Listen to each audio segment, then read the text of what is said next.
எடுப்போம்ல இந்த சுத்தி அப்படியே நிக்கிறவங்க கொஞ்சம் அப்படியே அமருங்க சாமி. அப்படியே உட்காருங்க. அப்படியே பிடிச்சி நான் பிடிச்ச கும்மி அடிக்கிறேன்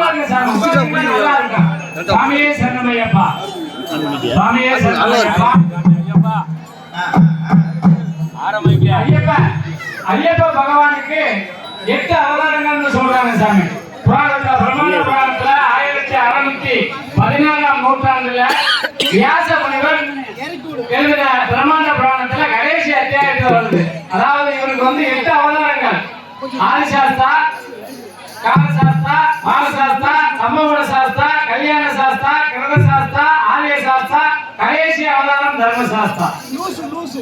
இந்த 8வது அவதாரத்துல பிரம்மச்சரிய விரதத்துல அதாவது யோக பீடம், யோக பட்டம், யோக பட்டத்தை அமர்ந்து நமக்கு அல்வாழிச்சுக்கிட்டு இருக்கார் ஐயப்பன். பம்பையில அவதரித்தார் அப்படிங்கிறது புராணம். பம்பையில குழந்தை வடிவமா இருந்து கைலாய மலைக்கு சிவபெருமான் எடுத்துட்டு போய் 12 ஆண்டுகள் அங்கே வளர்த்து மறுபடியும் குழந்தையாக்கி கொண்டு வந்து இங்க விடுறாங்க அப்படிங்கிறது பிரம்மாண்ட புராணத்தினுடைய உண்மை. சாமியே சரணமையப்பா. அப்படிப்பட்ட பம்பையில அவதரித்த பாலன் பார்த்தா பம்பரதி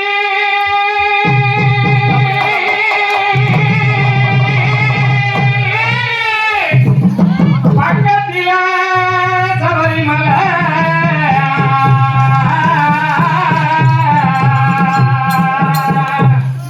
கேட்டா கேள்வியாகுமா ஓ ஐயப்பா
சரணமையா சுவாமியே சரணமையா. சரணமையப்பா.